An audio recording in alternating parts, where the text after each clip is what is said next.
So, hello everyone. Hello from Paris. Welcome to our webinar, How to Expand Your Offering with a Focus on Quality. So I have the honor to be here today with two Alto-Shaam experienced chefs, Christopher Ball he's located now in Bahrain, Middle East, and Gabriel Estrella, who is located in Dubai. Hello to both chefs. Hi, how are you, everybody? Pleasure to being here. Nice to have you here as well. Thank you for being here. So maybe you can give like a short introduction of yourself, both of you, before we go to the amazing video and cooking that you have put together today for us and our audience. Absolutely. Hi, everyone. Again, my name is Gabriel Estrella. I am originally from Ecuador, but I'm based now in Dubai. Been living here for the last 17 years and counting. I've been working in the commercial kitchen equipment industry for about 14 years now, 9 of which I have been with Alto-Shaam. Behind me, it's my culinary institute where we do a lot of our demonstrations for the chefs in the region, and we do a lot of classes for you chefs as well that are located in the Middle East. I have about 14 years also experience in culinary. I work in a few restaurants in the UK, back home in Ecuador, and as I said, now based in Dubai. Thank you. Chris? Hi, everyone. Yes, my name's Chris, based in Dubai, also since about 10 years. Originally from UK, now I'm traveling for work in Bahrain. Previous experience, I started as a chef when I was 15, worked in a fine dining restaurant in UK, and then I spent about 12 years in the British Navy for 12 years as a chef as well. And yeah, I brought myself to Dubai, and I'm now with Alto-Shaam for about 2 years. That's great. So I know that for today we have two amazing recipes. So South American ceviche fish tiradito, the traditional version as I understand, and the famous and classical English beef Wellington. Any reason why you chose those two recipes, and what do they signify for you? Well, we wanted to choose something that it's like very close to our countries where we come from. That's the reason why I personally chose the ceviche, being one of the dishes that now has been like traveling the world, like completely to Asia, Middle East. We've seen it a lot growing, Europe as well. And I just wanted to bring it home in the sense of like showing how the basic recipe really works, which is the one that you will see in the video. And at the same time show an alternative, which is the tiradito. It's two different things, but it's also fresh fish being served as a starter. And I'm sure that Chris wanted to bring also something from his side of the world, right, Chris? Yeah, pretty much. We need something British on there, even though I know we're not famous for good quality food, but I try to show something that's still good quality in this video. Mm-hmm. I mean, feels like everyone like a good beef Wellington, so it's gonna be great. Okay, so I think we're ready to start. I want to, in advance, thank you both for really working to make this very professional and great video and recording for us. We actually have here chefs from everywhere. Like I see in the chat, they're saying hi from Turkey, Philippines, Greece, Iraq, Cyprus, so a lot of countries that are really curious to see what you have, how you cook those two recipes. So now I will start sharing the video, and for our audience, I want to invite them to ask their questions in the section question and answer, because in the end we will have like a discussion and they can ask all their questions about the ingredients or about chefs. We will have a dedicated time to respond to them. So we go back with you live in 30 minutes, and in the meantime, enjoy and have a good look. Okay, so here we are.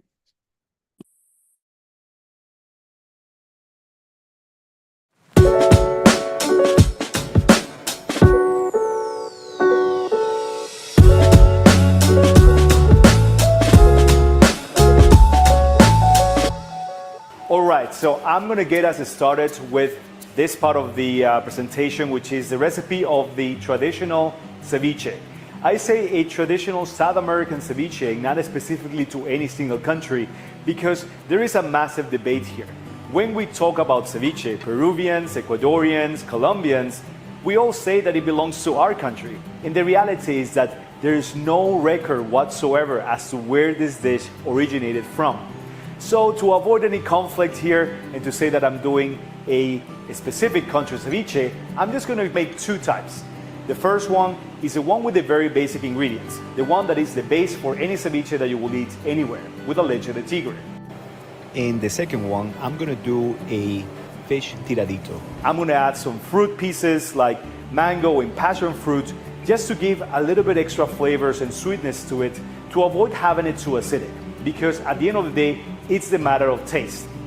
Now, let's talk about the key ingredient here, which is the fish. I have chosen mahi-mahi to be the main ingredient of my ceviche, and I got it from the local market. The reality is that I do not know when exactly this fish was caught. So it's better to treat this fish to avoid any sort of contamination. And by that I mean there is a specific bacteria called anisakis. Anisakis is a bacteria that is killed in any type of fish as long as it's cooked above 65 degrees centigrade, or to be put below -20. In this case, I'm going to put it in the Alto-Shaam quick chiller to kill completely the bacteria at -20 degrees overnight. Once you have achieved that, then you can remove the fish from the quick chiller and use it for any of your raw dishes. Lemons and limes. So, for example, I am from Ecuador and I just use the limes to create the base. However, a lot of people out there, they do use the lemons because this is a little bit more sweeter. It is entirely up to you. It's just a flavor preference. All right, so now we are going to start by putting the lime juice inside of the blender with this, the ginger, celery, coriander, garlic, tomato, onions, chili, and salt and pepper to taste. And we now pass the mixture to a colander to remove any impurities. We cube the fish and we mix it with the leche de tigre. We refrigerate this for about an hour. Starting with the tiradito mixture, we're going to do the lime juice, onions, the garlic, celery sticks, tomatoes, half of a mango, coriander, passion fruit, and ginger.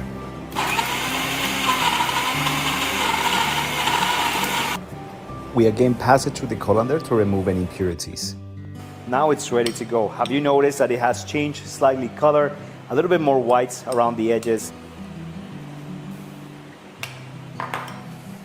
I can now use this as garnish as well for my traditional ceviche, as well as some microgreens as a last and finish touch. Some salt. Now we're going to start by slicing the fish for the tiradito. This is going to be directly plated and added with the sauce, and it's not going to be marinated like the previous one. I'm going to add the sauce now on the top, and this is served directly as it is. And for garnish, I'm going to use a little bit of the sauce on the side and add the passion fruit skin for decoration. And as simple as that, we're done. We had the traditional ceviche with very key and basic ingredients. On the other hand, making it my own, I like fruity flavors and a little bit more of a kick.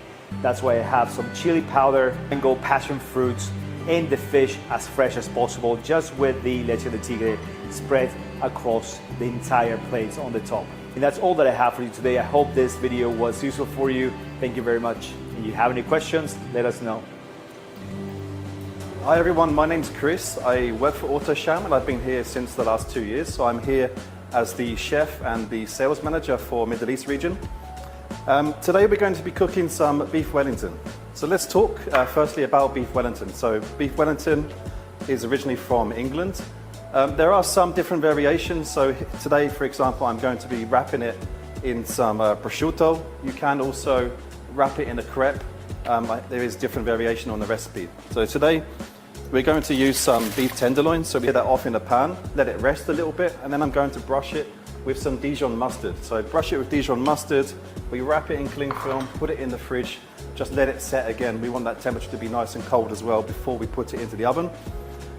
We're also going to wrap it in some mushroom duxelle. So I have here some mushrooms, just finely chopped. I used some white mushrooms, some brown one. You can also use some wild mushrooms if you like. All I've done here, I've chopped it and I just put some salt on it. Yeah, I want that water and that moisture to come out. So if you see here, in this pan already, we have a lot of water. Yeah, we need to remove that to make sure it's not soggy. I'm going to serve it also with some carrots. So we have some carrots. We're going to basically steam them, and then we're going to put them into the oven, get a bit of grill marks on there, put in some chopped parsley and some butter. Serve it with some cherry tomatoes as a garnish. Also, I'm going to bake that in the oven. And for my side dish, I have some mashed potatoes. We just have some potatoes here. We're going to boil them, let them dry, and then just have some butter. So we have some butter, some cream. I always use white pepper when I'm making mashed potato, and then just a little bit of salt. So my tenderloin, I want to cut out the center part. So I have here the Australian Angus tenderloin. You can buy the center cut from the butcher directly. It can come already trimmed, but to be honest, I prefer to buy the whole piece because the price is almost the same anyway. Just cut off these ends. We just want this center part here. We want it to be a nice, even size for the cooking. We want it to be even. And then the ends, you can just use it. Just slice them up, use it for a beef stroganoff or something similar.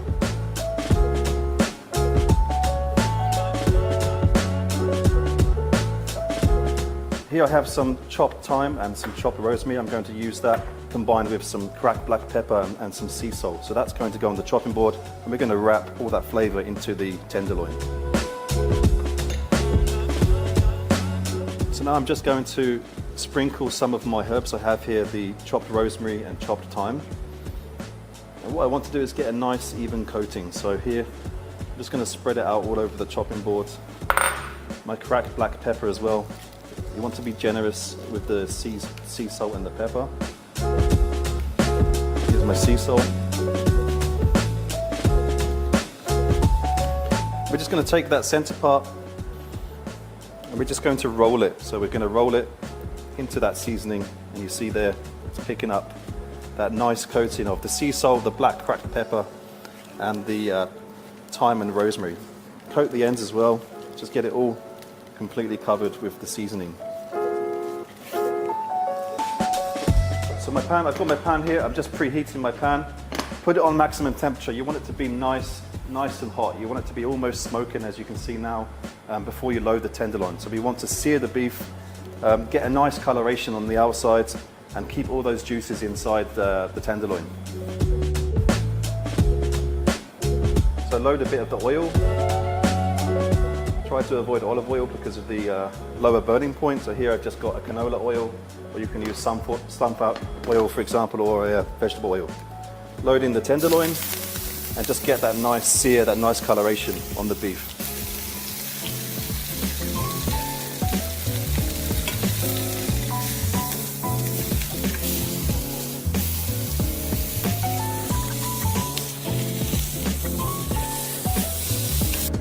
Now I'm just going to brush it with some Dijon mustard.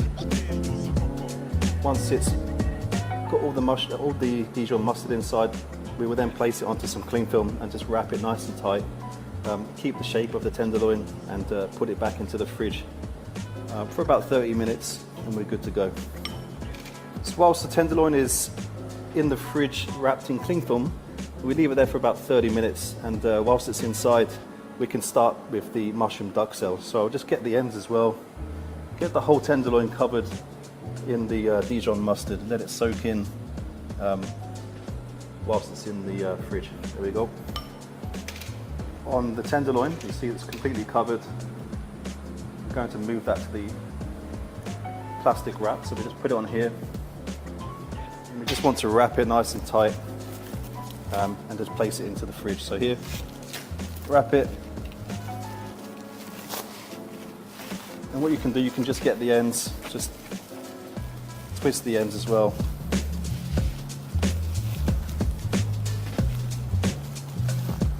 So keep the shape and you have it nice and tight. So now we're going to make the mushroom duxelle. So get your pan. You don't want it too hot this time. Just put it on about medium temperature. Let that come to preheat. We have our butter, we have the olive oil already, we have some shallots, and our mushrooms, which are still draining. You see in here, you still have a lot of liquid in there. So just put your butter inside, let that melt slightly, a little bit of olive oil, and we can start to sear the shallots. We want them to be nice and translucent before we add our mushrooms. So mushrooms are here, ready to go. Bit of sea salt, same like before, bit of sea salt, and some black cracked pepper.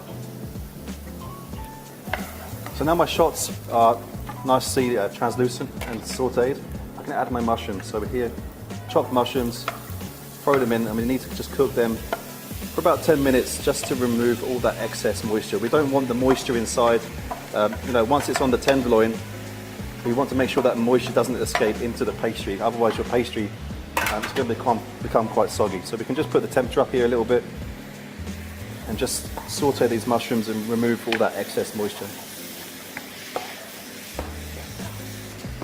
Whilst my mushrooms are just sauteing, I can leave that there on the side, just turn down the temperature a little bit. You can just take your carrots and blanch them whilst we're waiting. So here, we're going to put them on steam, put them in the steam tray, and we're just going to pop them inside for 4 minutes on steam.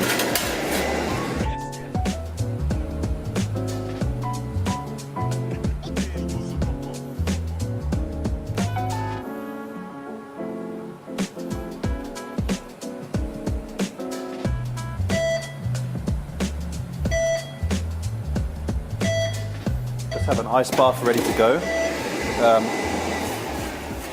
What I'm going to do, just pop them inside. We just want to cool them down so they are blanched now. Later we're going to grill them. So my carrots have been in here now in this ice water for about 2 minutes. So these are fully cooled down now. We're just going to remove them, pop them into a bowl, and we can use these later for grilling. So we're going to put them on a grill tray, put them in on a really high temperature, around 270 degrees.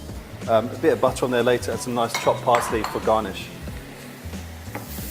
So my mushrooms now have been sauteing for about 10 minutes. As you can see here, the water has been released.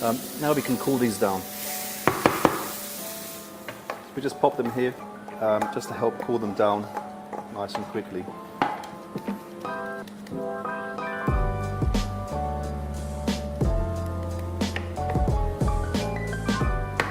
So now we're going to start with our mashed potatoes. So either you can boil it in a pan like this with some water, the traditional way, or we can use here, we're going to use a combi steamer actually. So I've got it on steam. I'm just going to place them into this steam tray and then just wait for the preheat and pop it inside. Just crack the door open and we're going to cook them for about 30 minutes. So here I've just pressed the green button and we can forget about them for a while.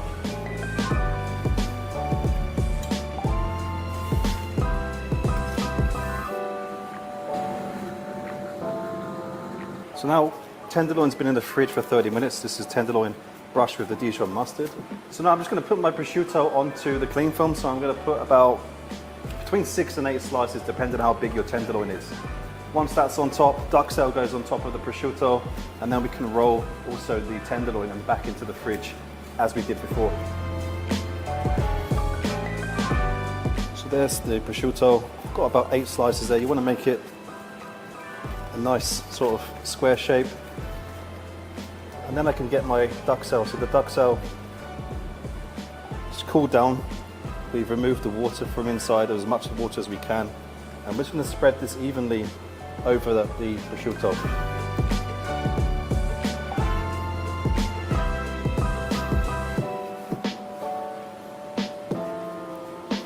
As mentioned before, alternative recipes instead of the prosciutto, they use a crepe. Personally, I prefer with the prosciutto inside.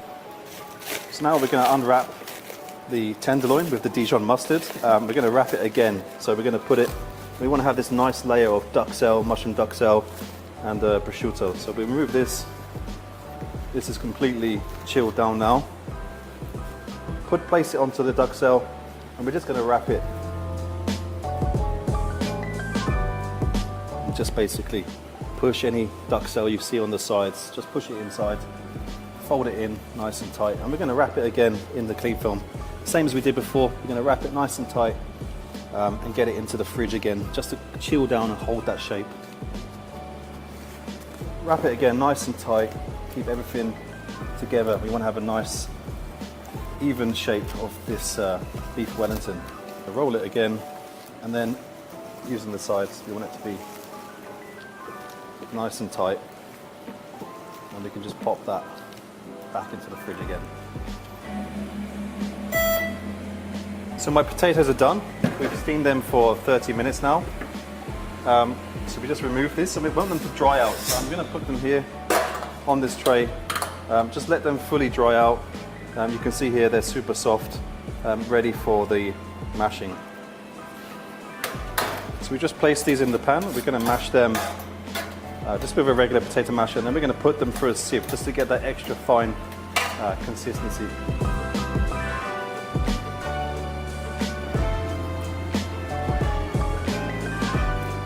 We're going to do the mashed potatoes, but we put it through a fine sieve. We've got all the lumps out of the potatoes now. What we're going to do, just take another pan, put it onto the heat, put it on about medium temperature, and we're just going to basically melt some butter, add a bit of cream, a bit of white pepper, and I have also a little bit of Dijon mustard to go inside the mash today. So here we can just melt some butter.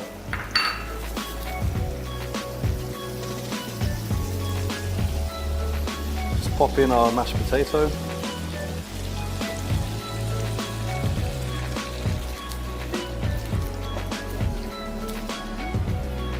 Some fine salt.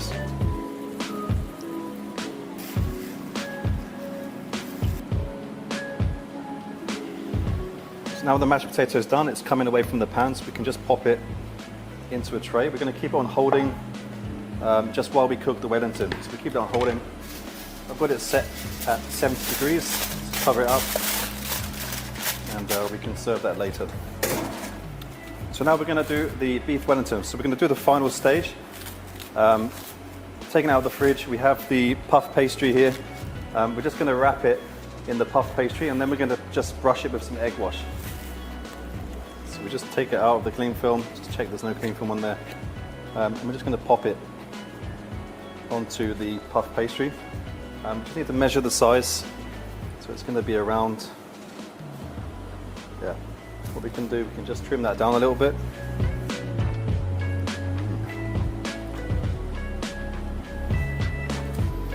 So what we want to do, we want to take the egg wash, just go around the outside. We want this to stick, we don't want anything to be hanging out the side. So once this is on, we can wrap it, and then basically once it's wrapped, we can trim it and just remove any of the excess pastry.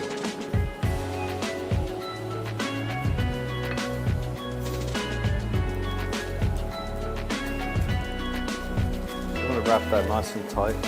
Just remove any excess flour from the top.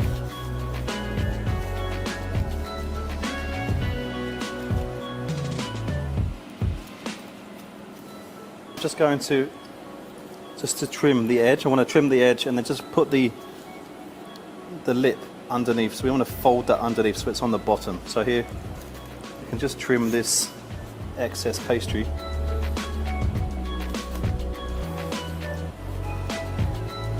And then I'm just going to pop this underneath.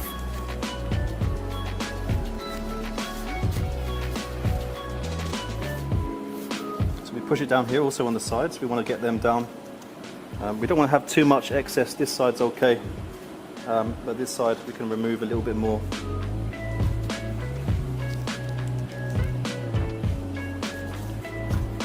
And also we can just tuck that underneath.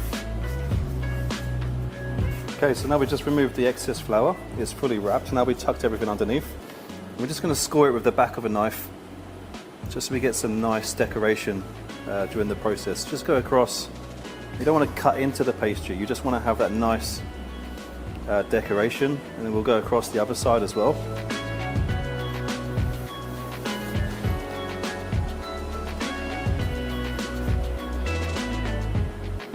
So now again, we want to put some more egg wash on it. We want to have a nice golden brown color. So be generous with the egg wash. Next step, we're going to preheat the oven, 230 degrees Celsius, and we're just going to pop it inside for 25 minutes. So we just want to slide it on. So I have here just a standard tray, 1x1 GN, and a non-stick mat. And I just want to place that on top. I want to remove this paper actually. So here, you can just pop that right in the center. Just check it, make sure you've still got enough egg wash on top. Yeah, and we're good to go.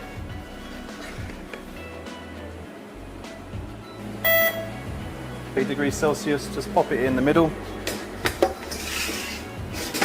Perfect. And we want it for 25 minutes. So I'm just going to select 25 minutes, green tick. We're on 230 degrees convection and green tick, good to go.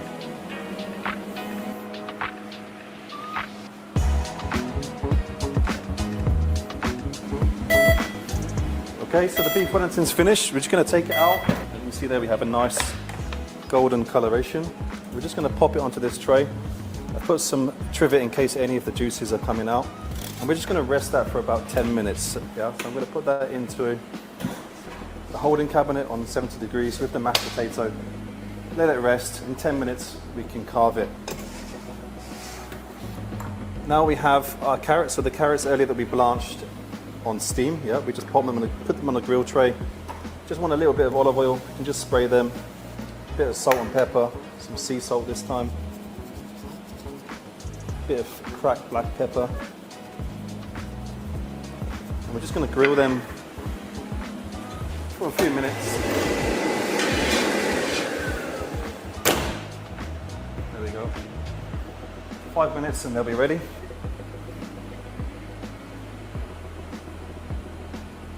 Get our tomatoes ready as well. So we have our cherry tomatoes on the vine, just pop them on there. Bit of olive oil spray, again, salt and pepper. And we know these only take 2 minutes, so we'll pop them in when the carrots are down to 3 minutes. Whilst we're waiting for the carrots, we can just get our chopped parsley ready.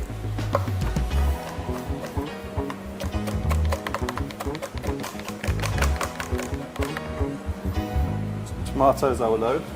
So we have 2 minutes remaining. Just set them for 2 minutes.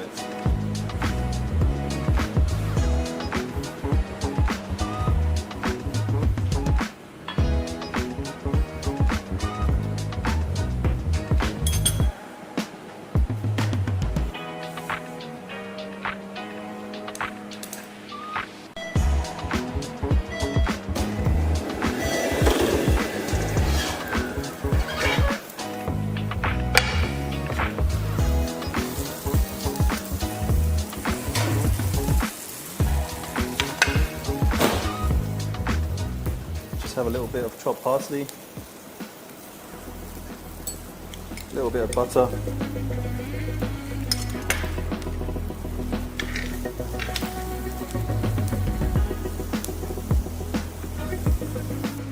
take our mashed potato that we popped in here earlier, so it's still hot because we kept it on the holding.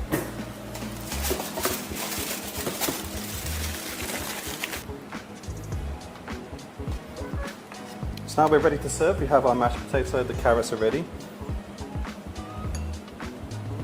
And we have also the beef. We can just put the carrots on here. We have our cherry tomato, and then we have the beef Wellington. Cut it. I just want to start with the serrated knife just to get through the pastry. And then once we're through the pastry, we can then use a normal knife to cut through the tenderloin.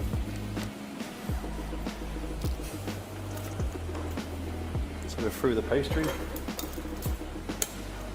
Now we can cut through the tenderloin. And you see, perfect medium rare beef Wellington.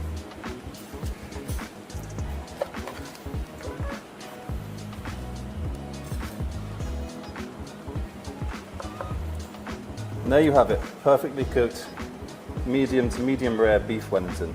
Served with the carrots, cherry tomatoes, and the creamy mashed potato. Thank you very much for joining.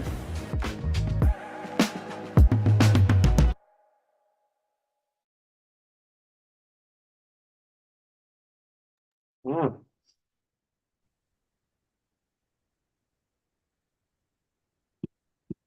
Wow, really great. I'm already hungry. So thank you both again for putting both those recipes up for our audience. I actually have a lot of questions that are coming up. I want to start firstly with a comment about the ceviche and the fact that Gabriel said that the origin is unknown is very funny because every region, due to the history, have those type of conflicts. In Balkan, where I come from, is the problem of rakia, which is like an alcohol, and everyone fights who invented it. So I find it very funny. But I have a comment for ceviche.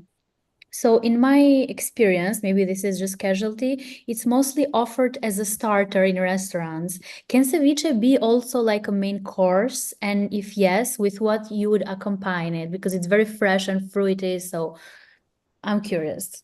Yeah, absolutely. That's a great question. So ceviche for us in South America can be eaten alone, yes, as a main course. In Ecuador specifically, we have it usually with rice. Rice is our staple, so we accompany it with rice, maybe some plantain chips, or something that we call patacon, which is the same plantain, but it's smashed and fried. But then in other parts of South America, they usually have it just as it is with plantain chips or with popcorn, corn. It's different depending on which country it's actually serving it. But internationally, I see it and I find it mainly on starters, even though for us it is not a starter. It's usually a main course or a dish of its own. Great. In my knowledge, ceviche also is protected by UNESCO, right? Like as a heritage. Correct.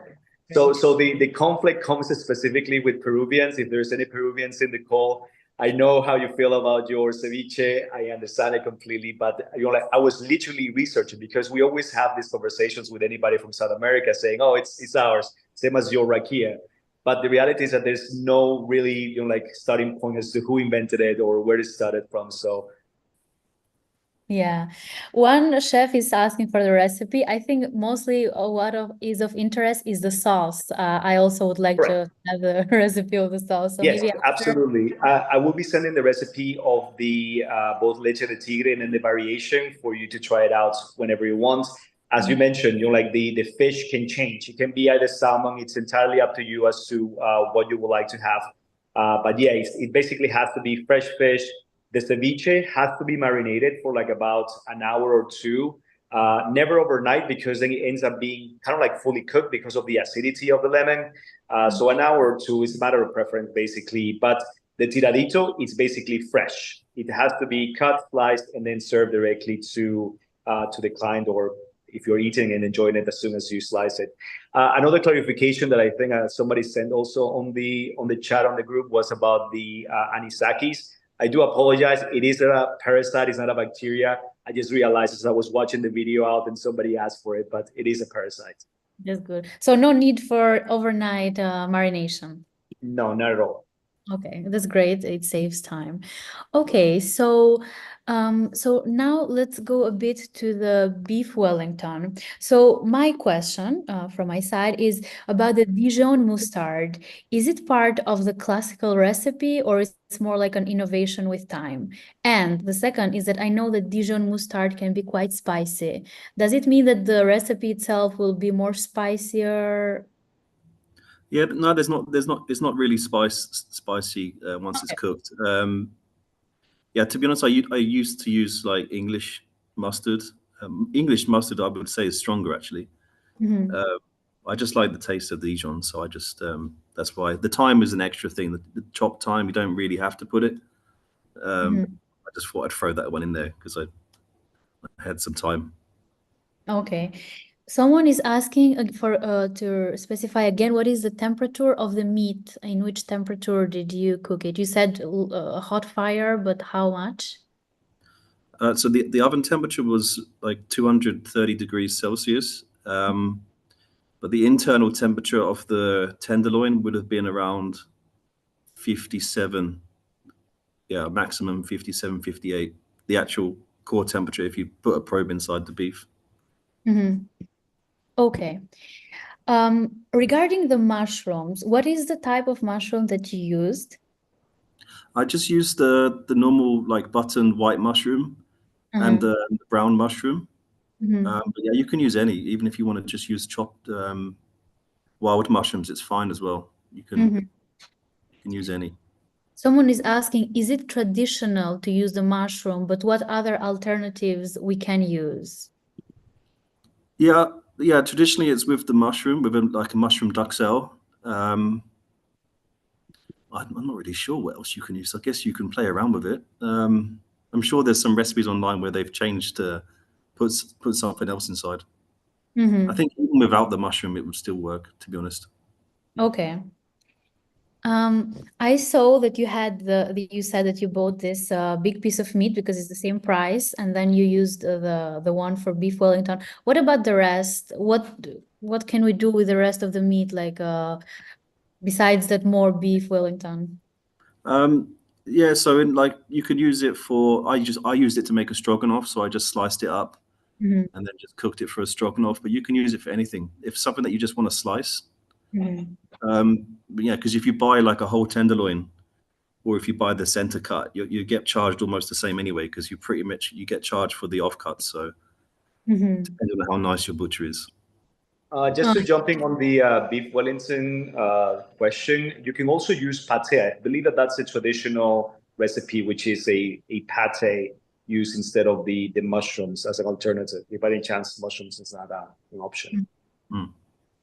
Great.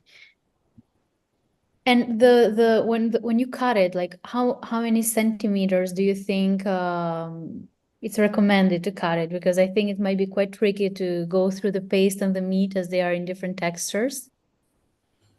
Yeah, you can feel it actually when you're slicing with the serrated knife. You feel it because you touch the tenderloin. So when you hit the tenderloin, you just remove the knife. You could probably do it even without the serrated. If you have a sharp enough knife, it will go through.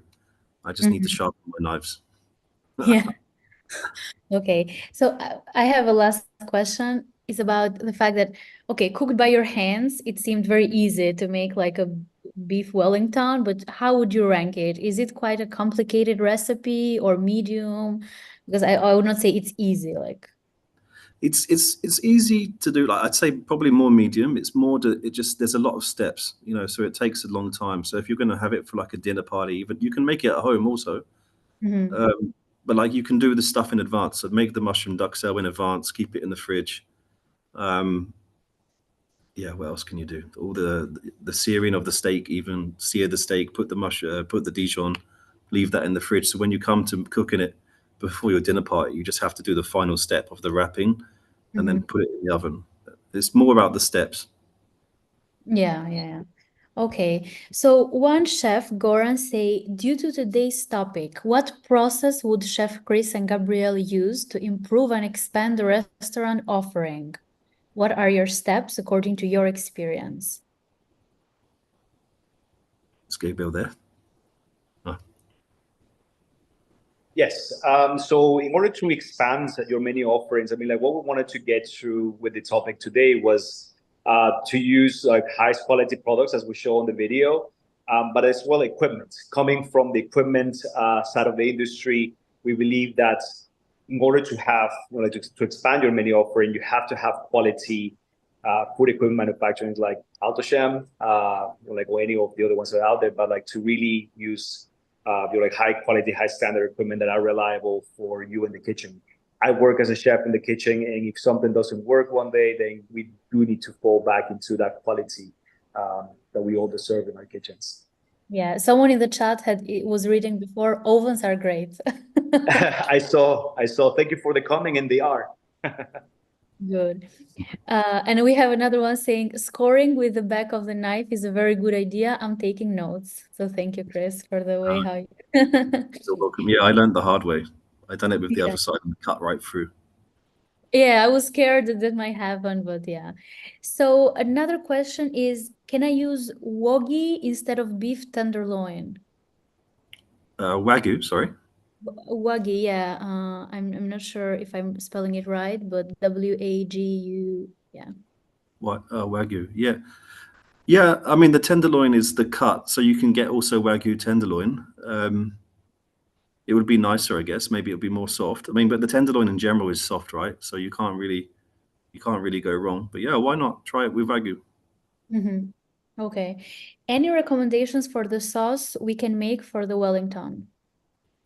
Probably like just a jus, I would say, or if it's I mean, normally I would make a red wine jus, but I didn't make it with the alcohol, obviously, being in the Middle East. Yeah. Can we put spinach on tenderloin instead of mushrooms? Yeah, why not try it? I'm not sure how it would come out, but maybe it would work. There's a lot of water inside spinach as well, but you can release it just by cooking. I mean, chefing is all about trial and error, right? Just try it. If it works, great. If not, you learn something anyway. Yeah. And any meats aside prosciutto? Yeah, I probably shouldn't have used that. Oops. Yeah, no, I didn't try anything else. I know that I've heard some chefs replacing it with a crepe, just a normal thin crepe, like but it's not a meat, obviously. Yeah, I don't know. I never tried, but again, just try it, see how it comes Yeah. out. Yeah, experimenting is the best way, I think. For sure. And the last question I have here is, where can I get some information regarding the equipments? I assume they're talking about Alto-Shaam equipments. Like if you have any email that you can share, both of you can write it in the chat maybe, and our audience can reach you out afterwards if they have question or interest. Yeah. For sure. Yeah. Yeah, absolutely. We can put our webpage, which is www.alto-shaam.com, Sham with double A. We'll put it on the chat there for you guys to click, and you can send an inquiry directly to our webpage. There is a chat button that will pop up, and then you can put in your details, and then a regional manager, because I can see that there's a lot of people from all around the world. You can actually they can click on it and then leave the details, and somebody close to you and to your office, they will reach out with information. Otherwise, we'll also put our email address. If you have a direct question for us, you're more than welcome to reach out as well. Great. I just put the link of the website in the chat. So everyone who wants to, I'm not sure also if it's the right one. Can you both please check? But I assume it should be. Okay. Yeah, that's correct. I think okay, so some more other questions apparently. So how many minutes for the beef again? Okay, this is the last one. How many minutes that the beef needed to cook? So the original time was 25 minutes, Okay. but because I have to be honest, I did add 10 more minutes. So total time is 35 minutes. So normally I use a smaller piece, like when I'm at home, for example, that's like 25 minutes, no problem. But because this was the whole sort of center cut of the tenderloin, I did actually add an extra 10 minutes. So yeah, total cooking time is 35 minutes. Okay. Okay, I think we came to an end. All the questions are being responded and addressed correctly. I really want to thank you for your time and your professionalism into the recording, and also taking your time to respond to all our questions patiently. Thank you very much. You both are great. Thanks, everybody. Thank you. Thank you for having us. Thank you, everybody, for joining us today. See you next month. Goodbye.